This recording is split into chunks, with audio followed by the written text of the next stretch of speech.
Okay, hello everyone, and today we are going to be talking about another thing that I totally forgot the past few tutorials. Okay, I thought I was done with most of the basics, but there's one more thing that I did not mention and I failed to mention. So today we are going to take a look at meadows. Alright, meadows, let's hop straight into it. What are meadows? Meadows are basically meadows that increases your stats. Alright? Now, every time you get a new character or a new costume, you will get 3 slots to put your meadows in.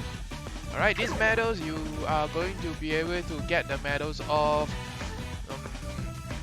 like from your challenge missions, from daily missions, and from guilds. We'll talk more about that later, but right now let's go straight to the focus of meadows. What are they good for and whether it is important?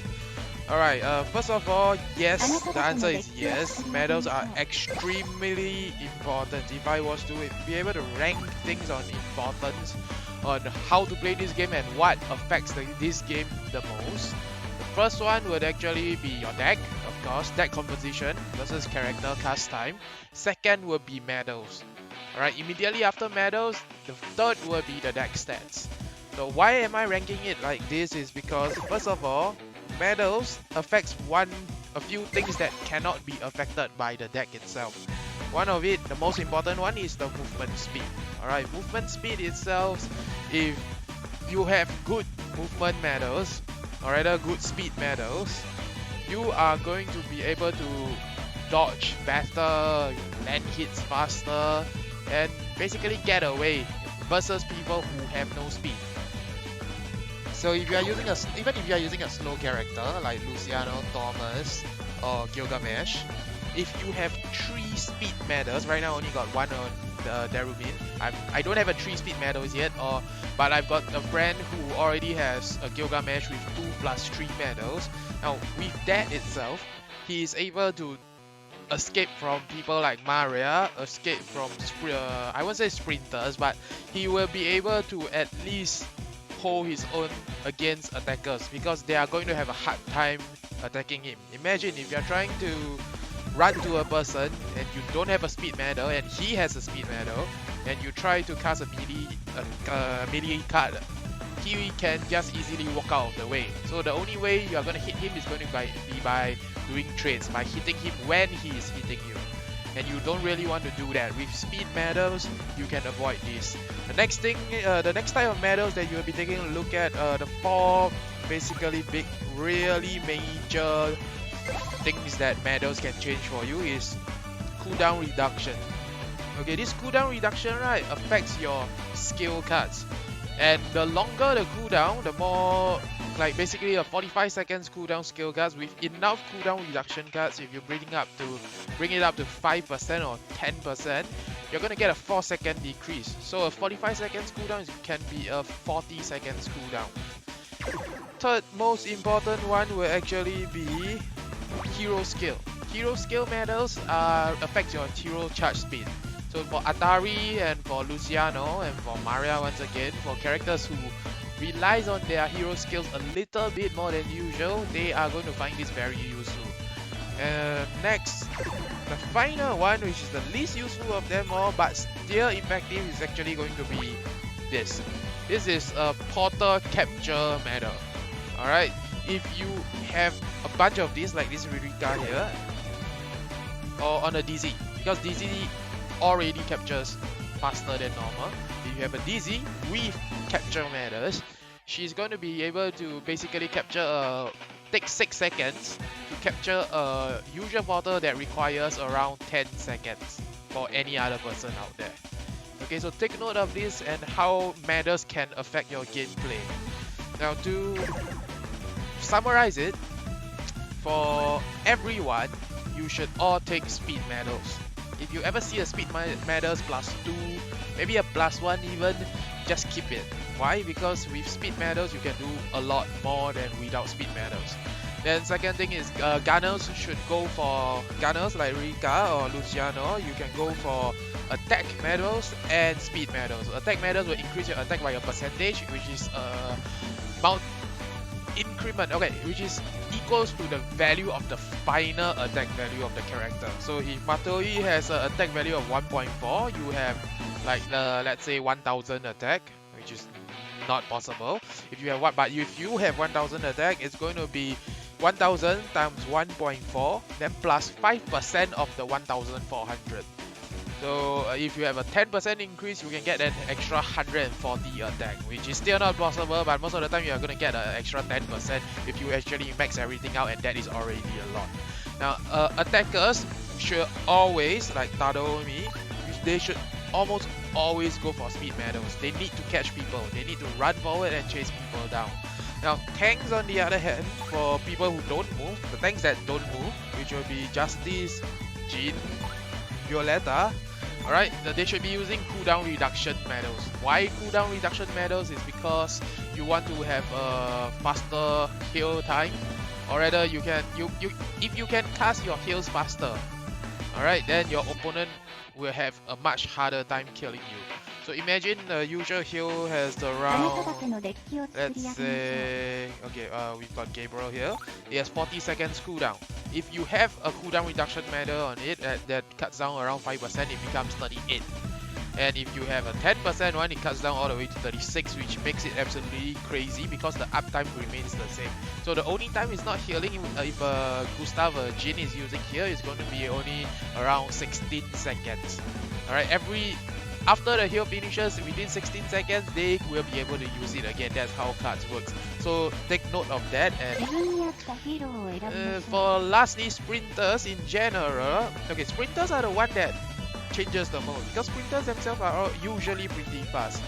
So a speed medal will help, but it will not help them to the point where you can get out of, let's say, so-called gunner's range.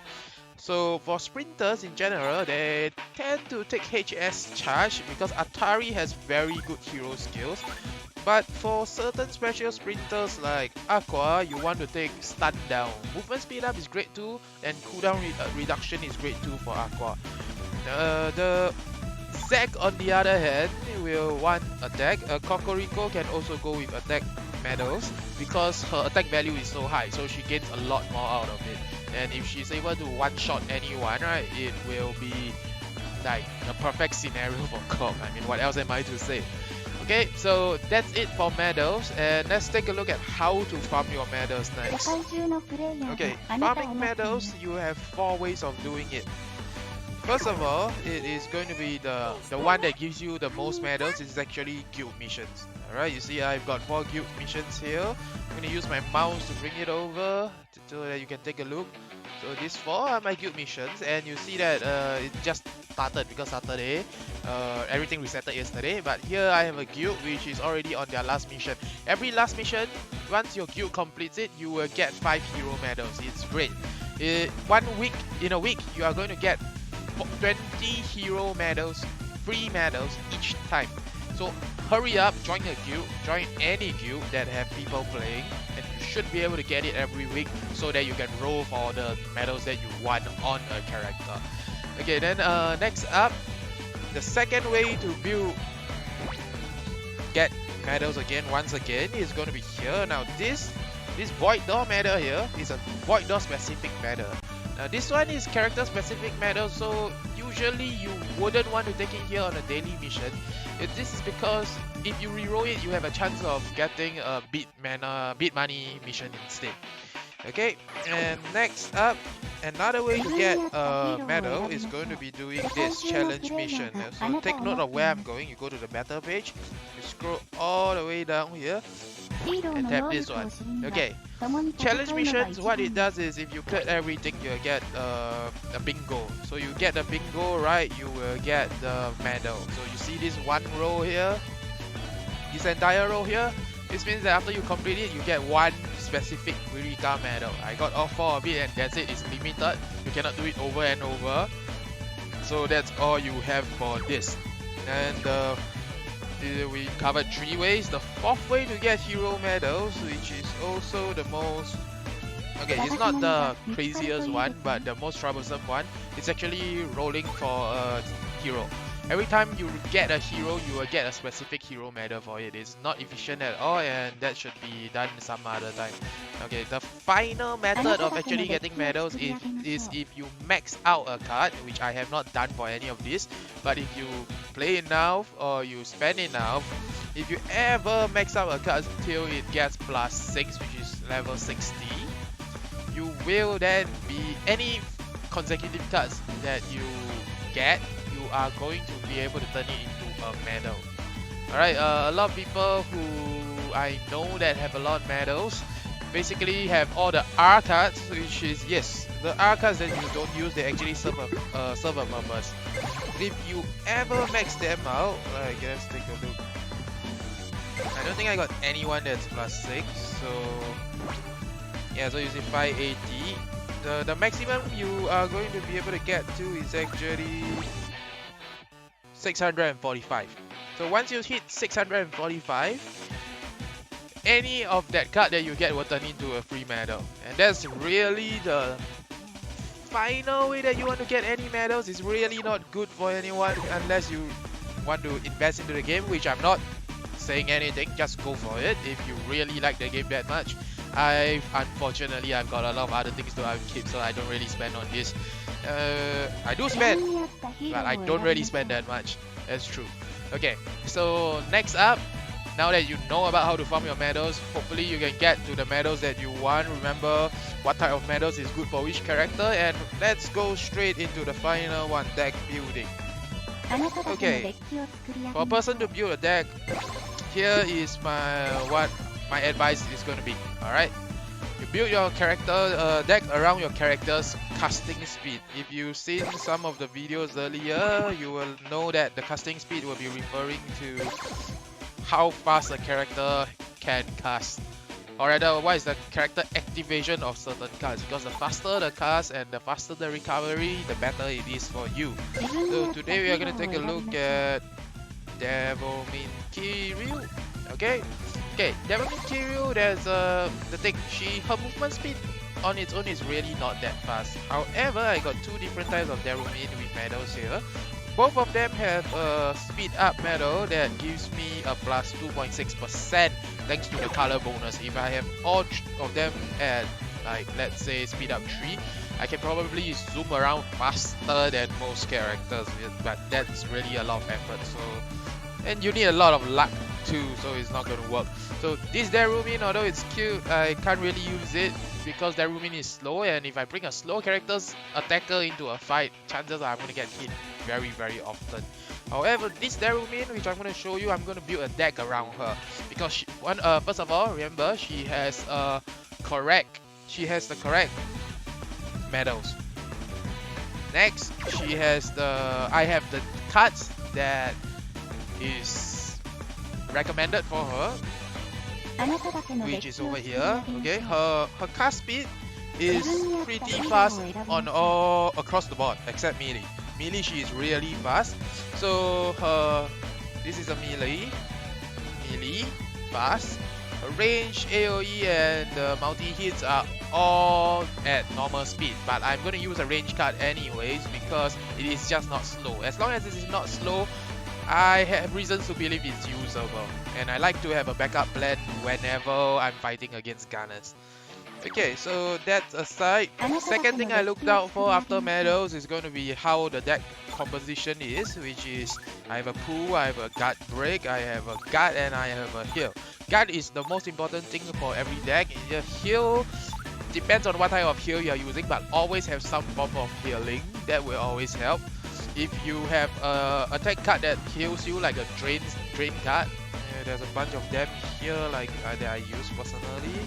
So if you have things like the Drain Melee, Chi-chan, yes, go ahead and use those, then you don't need a healing card. But if not, put a healing card in. It could be a heal over time, it could be an instant heal, it could be remember the cast time for the heal is also matters, so you want to do it when people are not hitting you. So that aside, next up we're gonna see the third thing that I look out for is the deck stats. Okay, so this for these 4 cards in general, 3 of them has good HP stats. You see 2200, 1700, and 2000. 2000 is high, 1700 is normal or average because this is the SR, it's going to have lesser stats. And then over here 1300 is just low.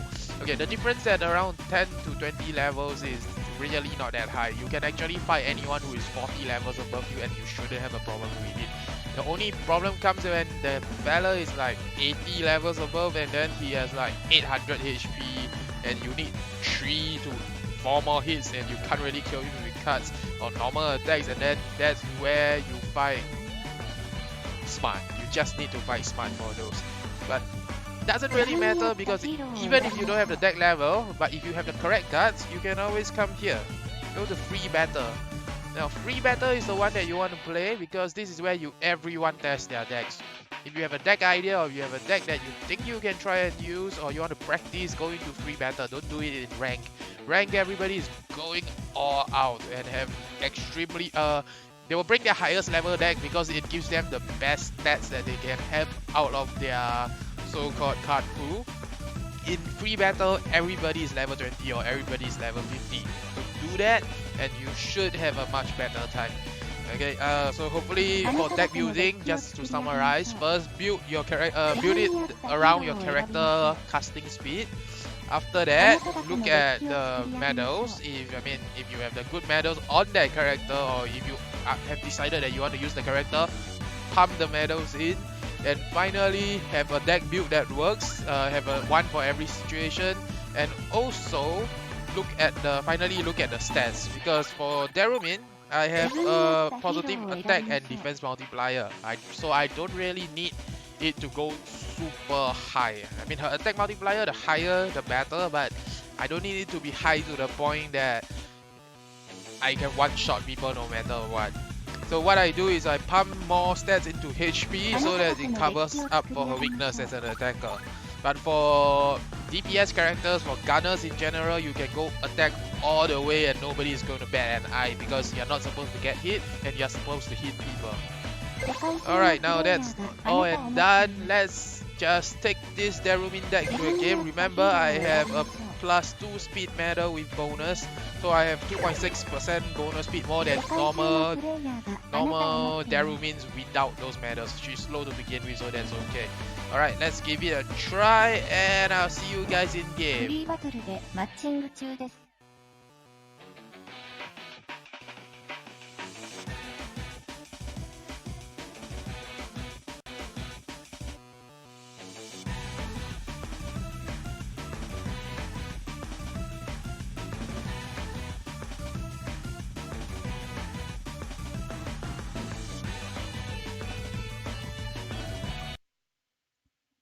Okay, so over here we got ourselves into a game. Which song is this? Oh my god. This is Snow Miku song. I don't have a Snow Miku. Well, you guys are in for a treat. I mean, I don't really want to fight Miku if I can help it, but you guys are in for a treat. I'm gonna turn up the volume just a bit and then hopefully you guys can take a look at how important medals are and how the deck builds. I mean, having a guard and a heal. Alright, having a guard will block stun, which is super important. Having a guard that is instant is extremely important for attackers because you need to dodge stun. If you don't, there's a very high chance you're just going to die. And Darumin, well, let's just say she's extremely good at one-on-one, but extremely terrible at pumping out damage almost instantly like Tado.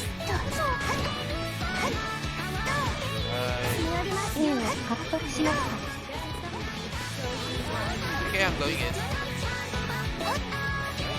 Come on, bring it. Bring it. Alright, this is a staring contest right now. Shit. Yeah, good.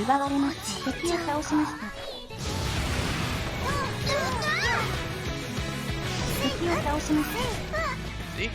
Because I got the speed up medal, I am now able to catch her.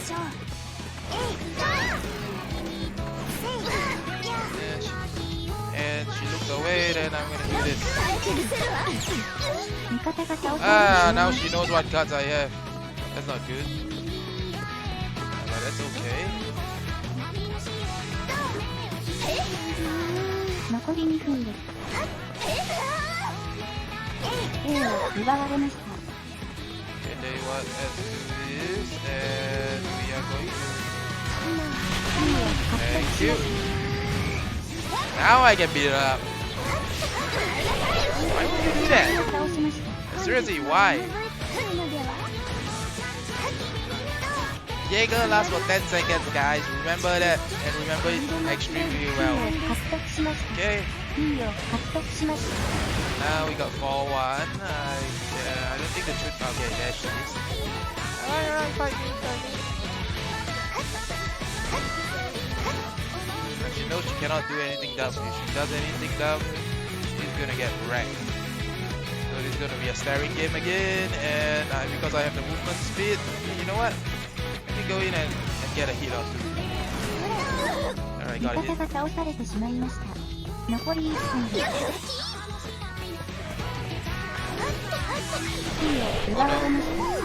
that's okay, because she's gonna come through. And I have enough HP because of the way I built my deck. Now because I don't die, she's gonna die.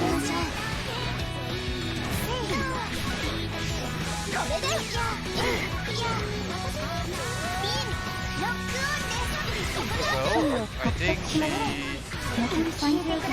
Oh man, she's smart. I really should have moved. That's okay, doesn't really matter. No sprinters can escape.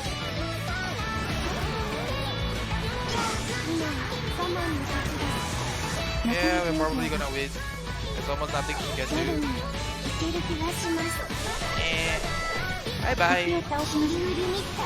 Alright, so you see, even against the Chun-Li with a speed up medal, I was able to catch her. And then, oh my god, it's a Snow Miku. I wasn't able to get to see her in action because I was on top. But okay, hopefully that helps for today, and I'll see you guys another day with another video. And probably I can do I can finally start a character specific decks. And I'll see you guys another day. Bye bye.